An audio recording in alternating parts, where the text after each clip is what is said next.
Every day you wake up and step into something you never agreed to. There is no ceremony, no announcement, no entry point. And yet everything already knows who you are. Your phone unlocks before you fully wake. Your apps arrange themselves around your habits. Your choices feel pre-fitted, like someone measured you before you moved. You don't notice it at first because nothing looks wrong. That's the design. Everything functions, everything responds. But slowly you realize something unsettling. The world isn't reacting to you in real time. It's reacting faster than thought, as if your decisions are already accounted for. There is no central system anyone can point to, no single controller, no visible operator. Instead, there are layers.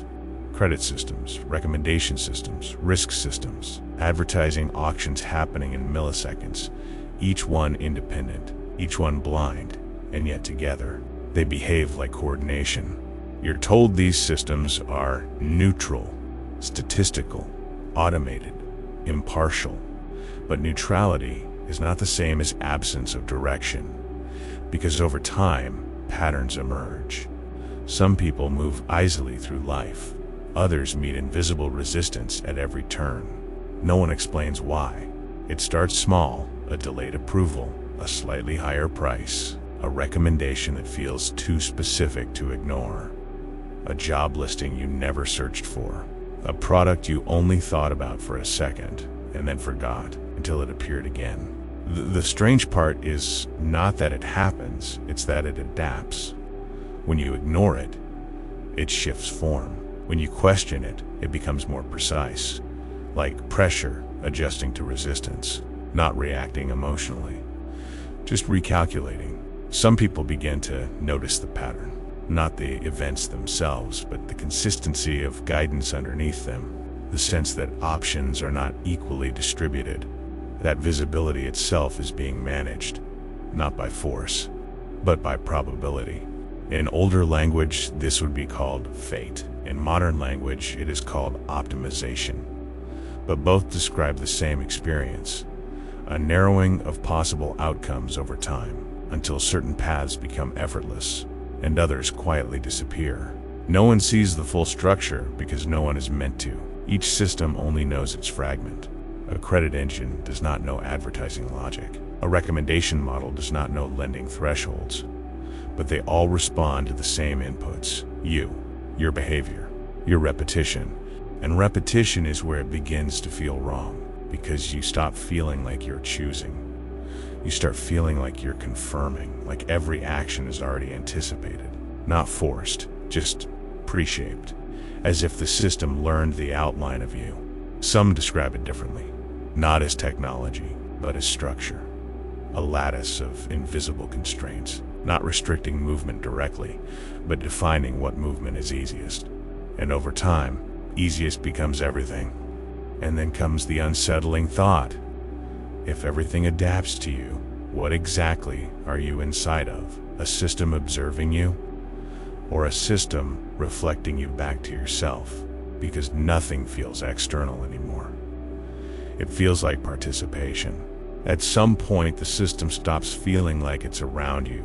It starts feeling like it's responding through you, not controlling your actions, but anticipating them so accurately that prediction and decision begin to look identical. You open an app without thinking, scroll without intention, pause on something for half a second longer than normal, and that tiny hesitation becomes data, not just recorded, interpreted, weighted, stored as preference. You are told this is personalization, but personalization implies a stable self being recognized. What actually happens feels more unstable than that. The system doesn't just learn who you are, it learns what version of you appears next. And then it begins to influence the timing of what you see, not the content itself, the sequence, the order, the moment it interrupts you, because timing changes meaning more than information ever could. A video you would normally ignore appears when you're tired. A product you don't need appears when you're restless. A thought you haven't fully formed appears as a suggestion, and suddenly it doesn't feel like influence. It feels like recognition. This is where the loop begins. You react. The system records. The system adjusts. you react again. But each reaction is slightly more constrained than the last, not visibly. Structurally, people assume they're browsing, but browsing implies open space. What actually exists is a narrowing field of visibility, a curated corridor of possible attention. You don't leave it because you never see the edges. And the most unsettling part is consistency. Different platforms, different companies, different systems. But the same behavioral shape emerges across all of them, like separate instruments tuning to the same frequency, without knowing why. Some users start noticing repetition without cause, not just ads, but moods of content. Entire clusters of recommendations that feel synchronized, as if the system isn't serving individuals anymore. It is serving states of mind. There is no moment where it switches on, no activation point. It builds gradually through engagement. Each click is harmless alone, but together they form something else. A model of probability that starts predicting you before intention. Eventually, prediction becomes selection, not in a literal sense. No one removes your choices. Instead, some choices become effortless, while others require friction you can't explain. And friction is powerful, because humans don't avoid impossible paths. They avoid inconvenient ones. So slowly, without force, the system doesn't block possibilities. It simply makes certain versions of life easier to continue than others. At this stage, something subtle changes in how you experience yourself. It's not that you feel watched, it's that you feel anticipated, as if your next version is already statistically more real than the current one. You start noticing repetition in your own behavior. Same times, same apps, same loops. Not because you chose them, but because they were the easiest paths available yesterday, and therefore the most likely paths today. This is where identity begins to feel less like something you have, and more like something you maintain, not actively, but through constant reinforcement. Every action confirming a pattern that was already forming.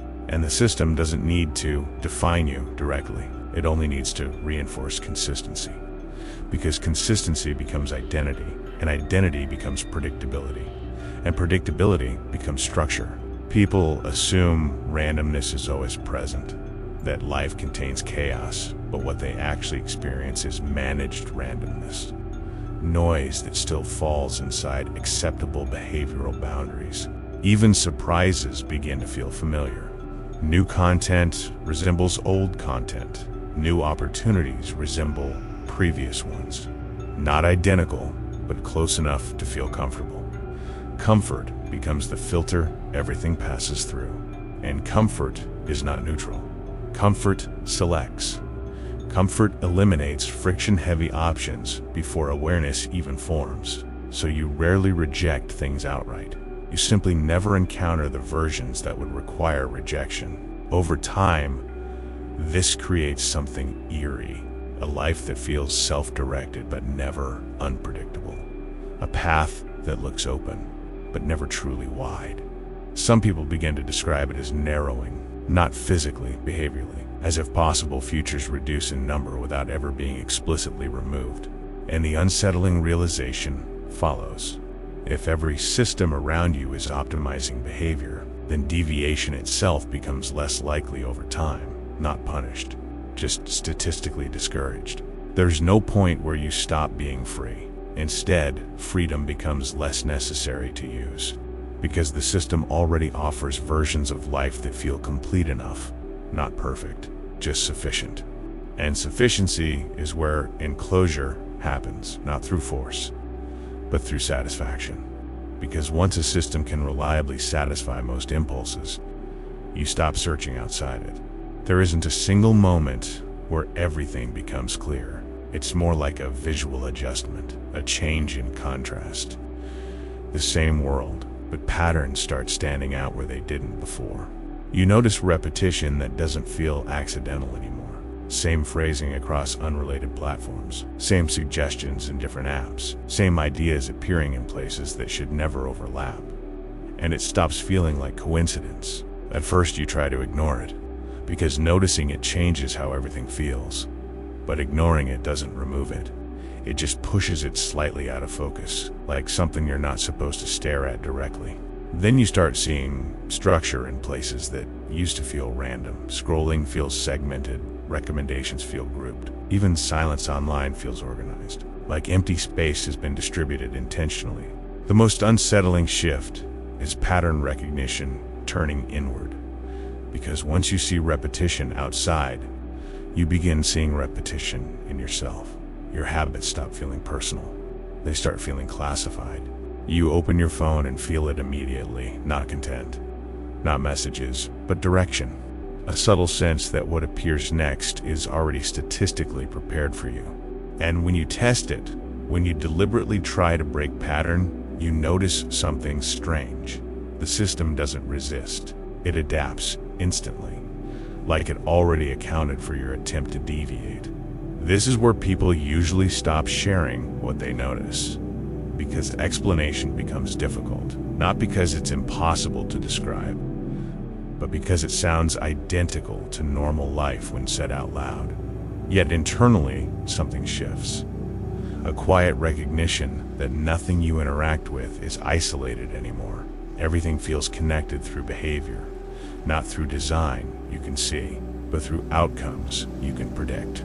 Even randomness begins to feel curated, not fake, just limited. Like every unpredictable moment is still drawn from a controlled range of possibilities. And once you notice that, you start seeing feedback everywhere.